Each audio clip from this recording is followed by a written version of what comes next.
This is a Geek Leader podcast, and I'm your host, John Rauda. This show is all about helping us grow as leaders, become better technologists, and improve our lives both at work and at home. I hope you enjoy the show and learn a lot.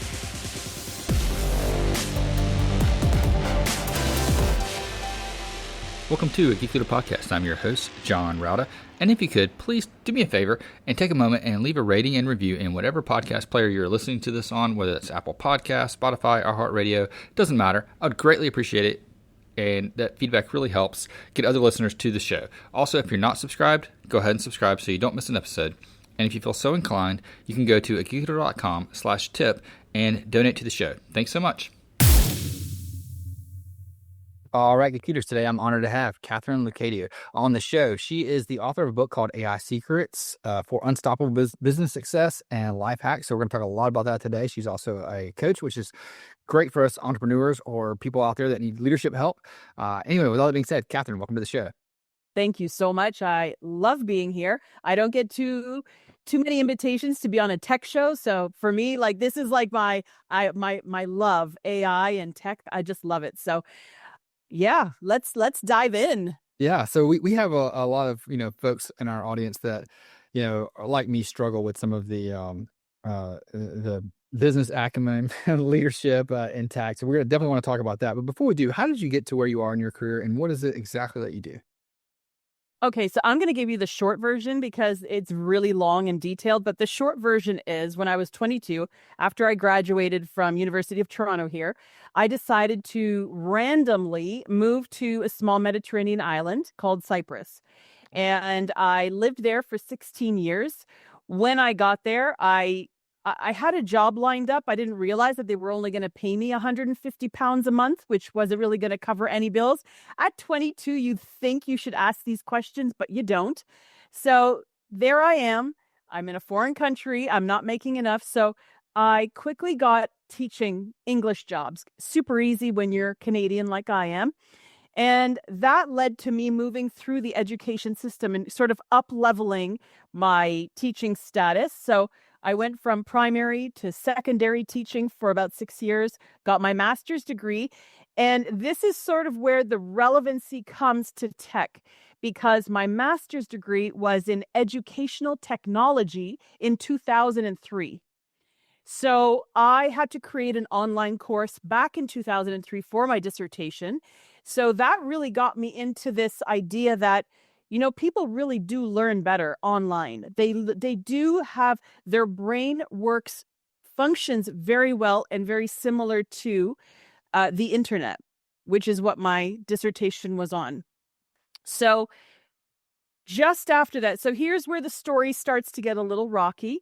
At that point, I am working 3 jobs. I am a university professor. I'm giving English as a second language lessons in the evening, and I'm finishing up my master's degree. I've got 2 small kids under the age of 6, and I'm on my way to bed one night, and I have a massive heart attack at 33 years old. Wow. So I'm rushed to the hospital. They cannot stabilize me. I go through that entire week. I have another 5 heart attacks that week while in hospital. They came and told me that I needed to have triple bypass surgery, although I actually had 4 arteries blocked. I don't know why any of this is happening, because as I'm speaking to you now is how I was. I was healthy. There was nothing wrong with me. It was like when they say it comes out of the blue and you literally don't know what's happening tomorrow, you really don't know. Mm-hmm. So I went through the triple bypass surgery. I was discharged from the hospital 2 weeks later. I'm home for a week and I have a stroke. Back into the hospital, they up all of my medication. Luckily, I wasn't left with much damage. We'll call it damage. But I did have like memory loss because the surgery was 10 hours long. Oh, wow. So that took a while to get back, to get back to normal. However, that's when I realized that I wanted to change everything, because when you're lying in a hospital bed and you're just having heart attack after heart attack, and the surgeon walks in and says, I don't know if I can help you anymore, and you may not make it through the weekend, you really start thinking about life and the life you've lived up to that point. I decided that if I just got another chance at this, I'm going to take every opportunity that I can find in front of me, and I'm going to change how I do everything. So here I am, 19 years later. I ended up 6 months after that surgery opening up the first children's indoor entertainment center on that island. The island wasn't small. I mean, it was about 800,000 to 1 million residents. So I opened up this, what we call North American style indoor playground, the little cars, the ball pit, the whole thing. They loved it. And I would give invitation to schools to come and do that. What's interesting is that although I was this new entrepreneur, I had to figure out this marketing in a language I didn't really know, in a country, I had been living in for about 12, 13 years, but without the internet. No ideas coming to me. I just had to figure it out. We did really well. I had schools coming during the day to do their PE lessons and so on and so forth. We decided that because I was on so much medication and there was no one could give me an answer as to why all of this heart stuff had happened, the medicine was making me very sick. Because technically speaking, if you are fine and they put you on all this heart medication, it will actually make you sick. So we decided to move back to Canada. So that's what we did. We started all over again from the beginning. And that's where I started diving into other entrepreneurial areas, got my real estate license, became a broker, opened a brokerage, owned 2 offices. At the same time, I started coaching entrepreneurs. I was also invited to speak on stages across North America because I started doing video marketing before all these real estate agents found Facebook and were there doing their house tours and the whole thing. I was there. The messages I was getting from people were insane. Like, why are you walking around a house? Why are you putting a camera on you? Like, it was crazy, the kind of messages, because no one had seen this before. But my business tripled the first year I started doing it. Like, it was crazy. I had been selling at about 8-9 million in real estate sales. The year I started the video marketing, I went to 20 million in sales. I mean, it's just wild how Facebook was working back in 2014. Yeah. So that worked really well. Everyone where I live got to know who I was. So today, even I walk into the supermarket, people will be like, oh my gosh, I know who you are. So that worked really well, the marketing aspect of it. The part that I loved, I hated the video part, but I loved the tech part behind it. And I always kept saying to myself, how could I make this better? How, and I would watch the algorithm. Which videos were people attracted to? Was I wearing a color in that video that was attractive to them? And I would literally dissect. Most people don't want to watch back videos that they do because they don't like how they sound. But if you take what you see, those analytics, and you start using those, that's how I got better and better at what I was doing. So fast forward, 2020, I started my own podcast called Mindset Medicine. And I've now been doing it 5 years. It's going very well. And when AI came into the picture in 2023, I had sold my brokerage and now just working at an independent company, just sort of having my license there. But I thought the moment I started reading about AI, ChatGPT, OpenAI, all of these different platforms, I was in love. And I was like, finally, my educational technology is coming back in. And I kept thinking to myself, it was just a matter of time before somehow this was all going to come full circle.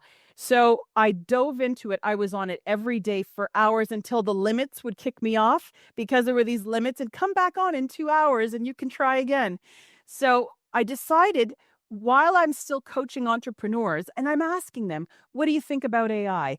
Why don't we try inserting? And they were scared. They said, oh, no. I don't want to be using robots in my business. And I kept saying, but you already are. Like, when you talk to Siri, you're talking to a robot. Right. If you have a Nest in your house, that is AI, right? It understands the temperature and so on. You can program it from your phone. All of these things that you're doing right now, you're wearing an iWatch. That's AI. So people have this sense that AI, it's this alien and it's going to take over the world. And so I finally sat down and said, I've got to write a book and make this understandable for people, that AI is actually going to enhance and speed up the amount of time that you are wasting on tasks that you do not need to be doing anymore. And the amount of time you will gain back is unbelievable. Not to mention, it's 2 times smarter than you are.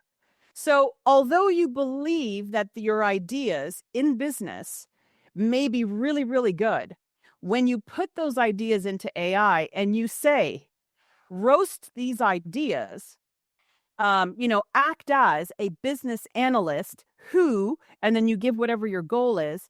This is what I love. Like, challenge me, because there's not too many people around when you do become an entrepreneur or a leader who may be willing to challenge the ideas that you've got in your head.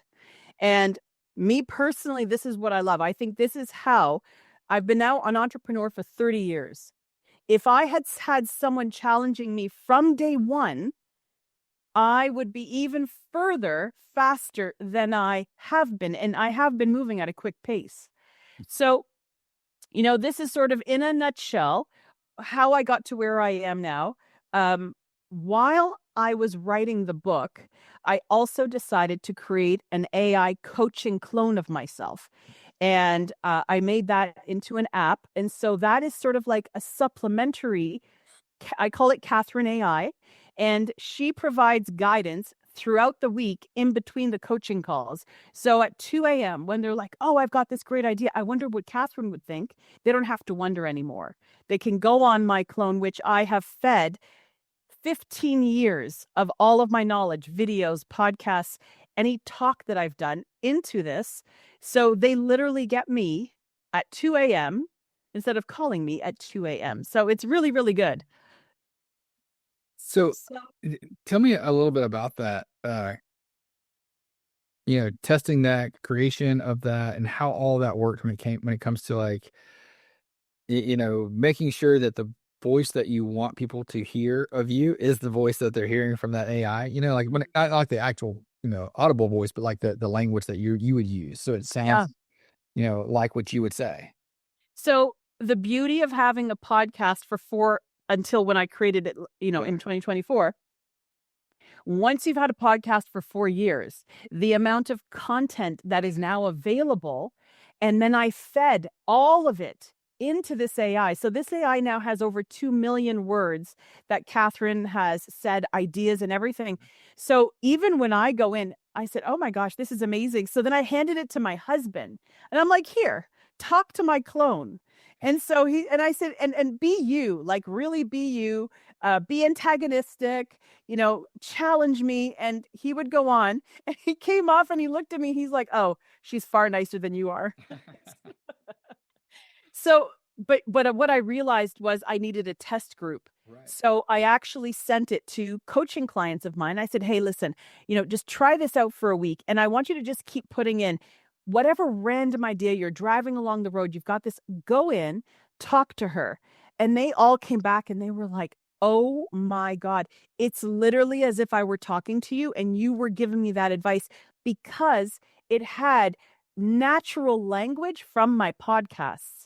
Mm-hmm. Right. And I don't think you can get any more natural than that. So interviews that I had done, you name it. I mean, it was just thousands and thousands of hours there. So it really doesn't get more authentic than that. I think where you've got to be really careful when programming these clones is when you're just taking a book. Right. And uploading a book where it's. But that's been edited. That's not like, that's more professional talk instead of like real life, exactly. Like what we're having here. Exactly. It's going to be very theoretical. It's really not going to sound like a human. It'll sound like an AI because you're literally just taking hard copy book, putting it in and say, here, now act like a human being. Right. It'll be grammatically correct instead of the way we naturally talk. Exactly. And then there's also like the cadence and your tone and your style. So I really did program it, and it took me a while to get that real sense. But I had to say, you're going in and saying, first, I want you to dissect the tone of all these podcasts. And then you kind of take that, put it back in and say, okay, now use it.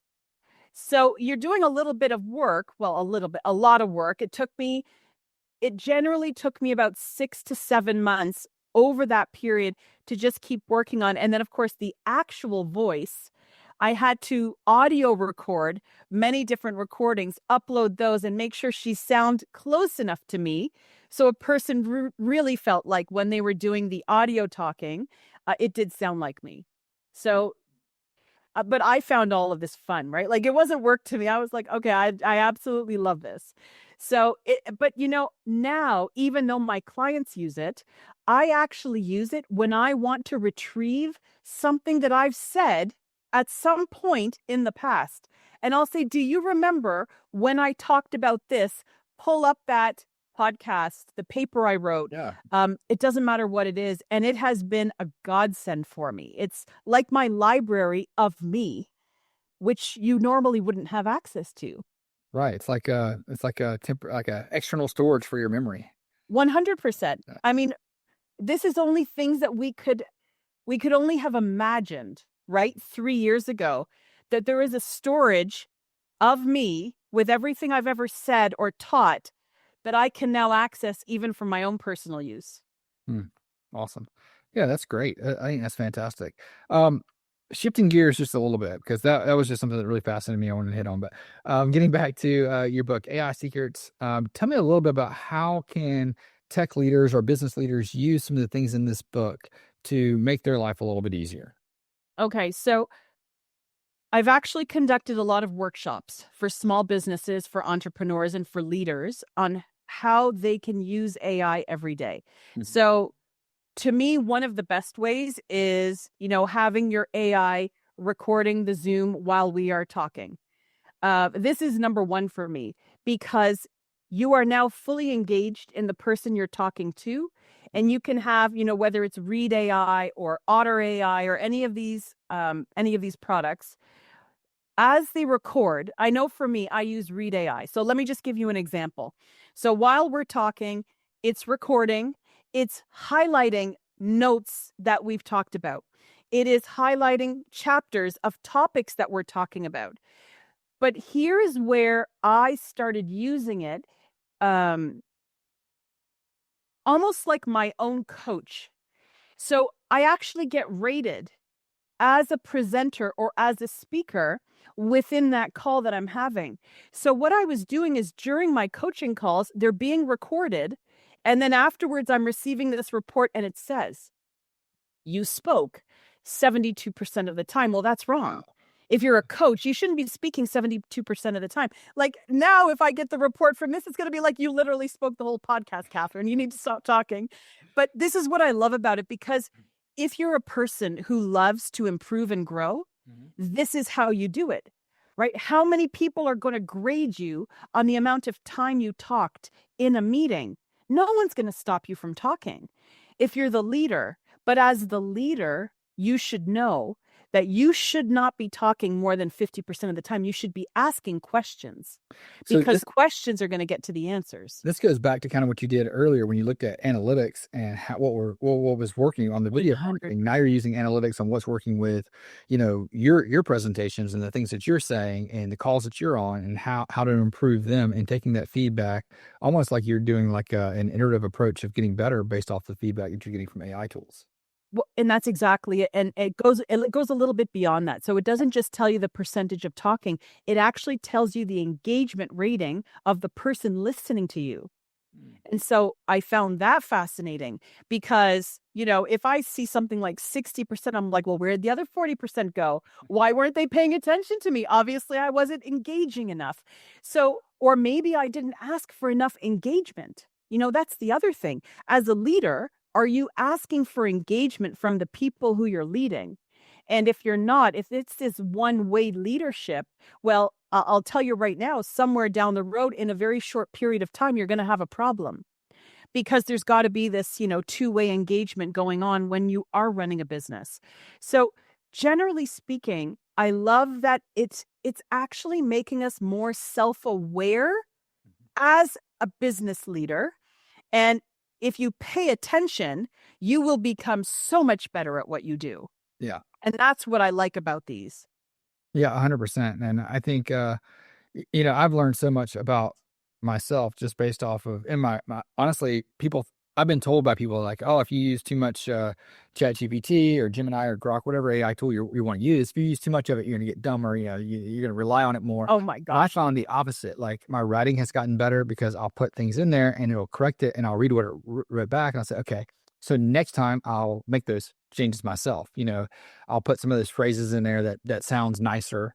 Again, like we were talking about before we got on the show, that I have trouble sometimes being nice when I'm giving feedback. It may be a little too rough around the edges. Yeah. So I'll bounce off the ideas of what I want to communicate through an AI tool, and I'll get a response back, and then I can use that to try to have better one-on-ones or more effective emails or whatever it is that I'm doing. One thing I think that a business leader could learn from using these platforms is the prompting.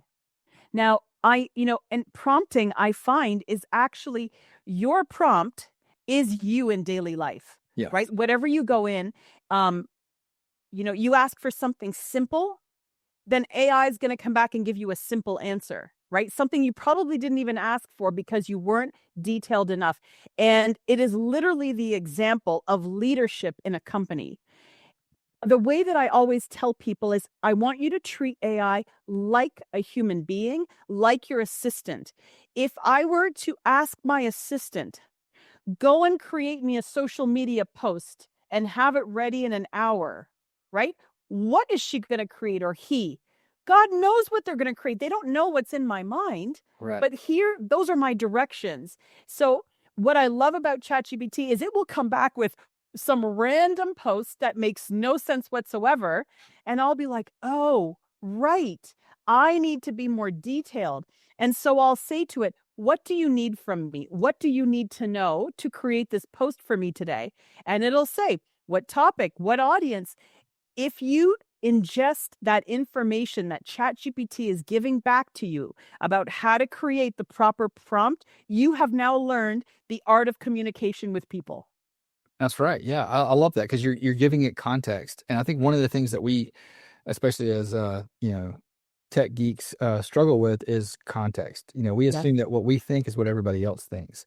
Yes. And a lot of times, and again, it goes back to empathy, I guess. We may struggle with having an empathetic mind where we can put ourselves in other people's shoes. But if we can give context to an AI model, we can do the exact same thing to a person when we're talking to them. We just have to remember to do that. One of the things, so now that I'm, let's say 2 years further along in AI, right? And I challenge it with all kinds of things now. Like I'm taking photos of random things and we're talking about it. But what I've noticed is I have started asking it to poke holes in my thinking, because I want to know where I've created a box in the way that I think about subjects, topics, people. And so I'll go in and I'll give it a scenario. So here's the scenario. Here's the context. Here is how or even an email. Here's how I'm planning on responding.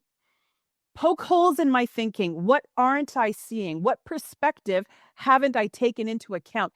And it is phenomenal at poking holes when you give it permission to. Usually it's very nice. And Katharine, you're amazing. And Katharine, and then when I say, I'd like you to not use any of those niceties and just tell me raw and real where it is that I'm thinking about this the wrong way. And then it'll just give me a list, depending especially which version of ChatGPT you're using. Whether you're moving from 4 to the 4 mini or number 303, the responses will change. So ChatGPT 03 would be very similar to the way you think, very analytically, right? Black and white, very technical. So it's really good for solving more complex problems. But if you're looking for that everyday, give me some creativity, give me some ideas about whatever, 4 is the one that you want to stay on. And so I will go back and forth between the two, because I want to see, I need you to dive into this topic, but now I need you to go a little bit more creative for me once we got those answers. So I play each of them. I have Grok open. I go back and forth. I use DeepSeek as well, because I find that the style and tone of each of these AI platforms is slightly different.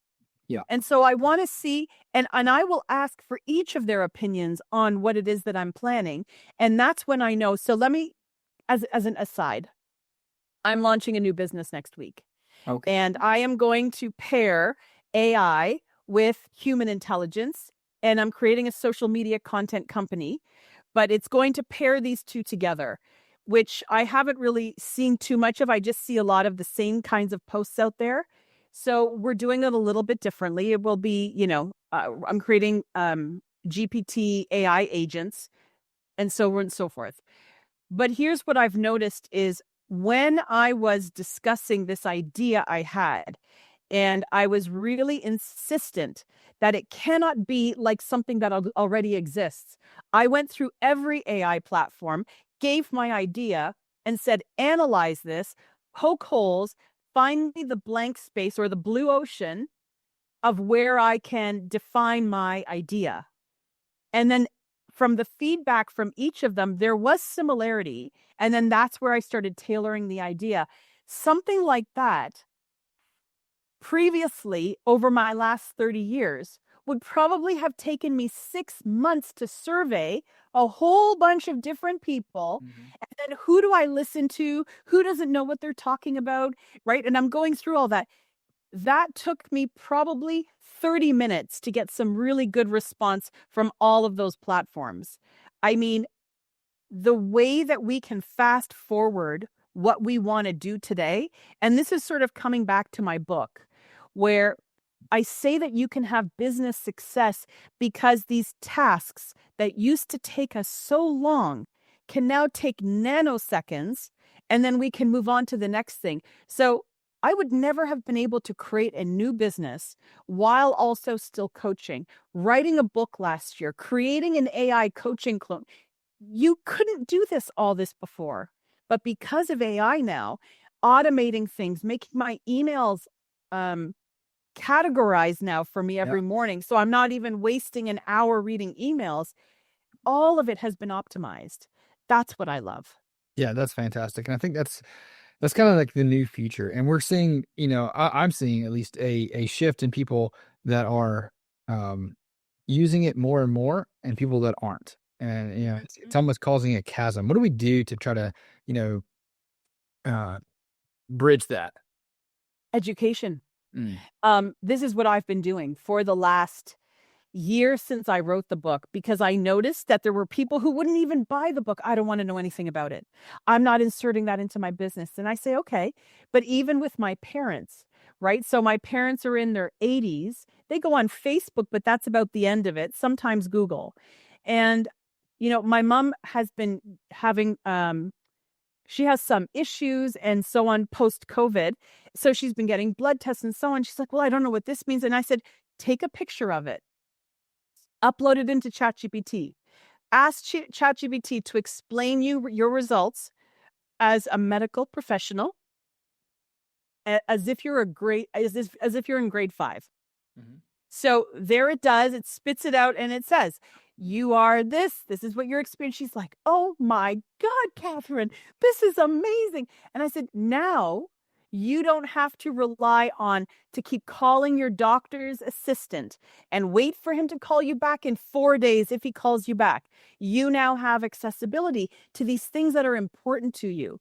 And then, Mom, you can go a step further. You can take those blood test results that are already in ChatGPT and you can ask it for a diet that could help you to overcome some of these things you're experiencing. So now a diet pops out in a nanosecond. And she was like, oh, this is unbelievable. And I said, every time now you get a medication, take a photo of it, put it into that same chat and say, will this medication interact with the other medication that I'm taking? I said, all of this is now at your fingertips. So it's not just for a business owner The way I see business is you are still a human being running the business. And as a human being, you need to keep yourself healthy. And that's why the book is Business Success and Life Hacks, because I don't only want you to use AI in your business. I want you to use it in every area of your life to optimize how you're living so that you can live longer, live healthier, so that you can be successful in your business. Yeah. Right? It's all together. It's not one different piece. It's all one big puzzle that we have to figure out. Yeah, absolutely. We use AI around the house all the time for whether it's, helping my kids with algebra homework, learning how to, do hacks on Minecraft or whatever my kids are doing at the time. So it's all fun, a fun experiment. So I teach part-time at Winthrop University. And one of the things that I started doing in the last couple of years was having my students do projects with AI. And a lot of teachers will like, you can't use AI for this. Don't use AI for this. I know. It's a shame. I'll have them do the project where they have to use AI. They have to give me, what tool they used, what their prompts were, and what the results were, including screenshots. And we'll use that into the project and show them how. And we use it for coding. We use it for all kinds of different stuff because I teach computer science. And it's been a good result. Because I was shocked to see how many students had never used any kind of AI tools. Yes. And these are college kids. You would think they would be playing around with this stuff all the time. Never touched it. And partly because of the they're not allowed to do it, Yeah. Just before we got on, I was telling you that my son is graduating from astrophysics. He is the most anti-AI individual you have ever met. I'm always telling him what I'm doing with it, and he just shakes his head. He's like, "Oh, Mom." And I said, no, you're the one who has to start using it. So I know he uses it now a little bit, but he maybe because he has had to use his mind for 4 years and work through the physics problems and everything, he's just like, no, it's so bad. But that could also be university conditioning as well, right? Yeah, absolutely. Yeah.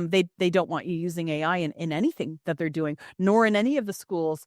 So we are in for a massive change over the next 3 years. I want to just mention something which I have found very fascinating. I have spent basically the last 6 months also coaching people in the Middle East. And that for me has been fascinating because the people in Saudi and the people in UAE are so focused on the future.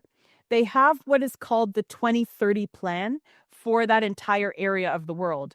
And the plan is so rich and full of innovation, AI, and so on.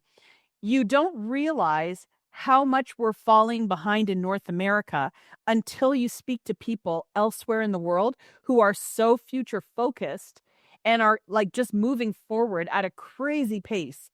So I have really found that fascinating because as I speak to them, and even having a 20-year-old woman who is in the Middle East and she's creating this basically incubator for entrepreneurs from the ages of 18 to 23.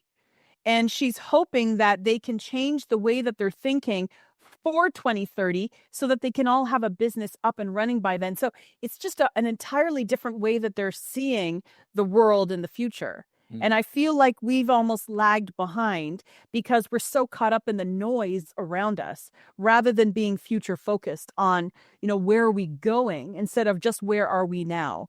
Yeah, absolutely. I think that is one of the things that we got to, as educators and leaders, we need to, and parents even, we need to help drive the future forward and talk about where things are going and not where we are today. And that's one of the things that really frustrates me when people don't want to use new tools or new softwares, whether it be somebody in creative who feels like, Mid-Journey or something's going to take away their job. Maybe, but learn how to use it. Learn how to use it because then you can be a lot more, prolific. Or if you're an attorney and you're worried about it, messing up your contracts. Well, just imagine, instead of doing 3 or 4 contracts a day with ChatGPT or whatever tool, now you can do 10 or 12 and be that, stellar performer and get the work. So I think that's something we definitely need to focus on.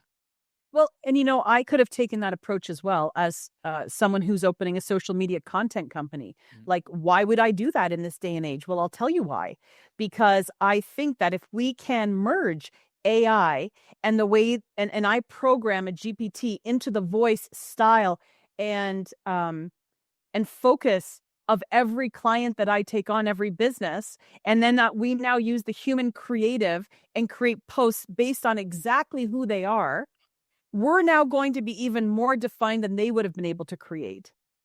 So to me, it is a step above what has been being created online, which is just this random same post, just looks different. Usually it doesn't even sound like the company. So we're going high level, but not at those prices that Nike or Adidas would be paying for their advertising agencies. Yeah, absolutely.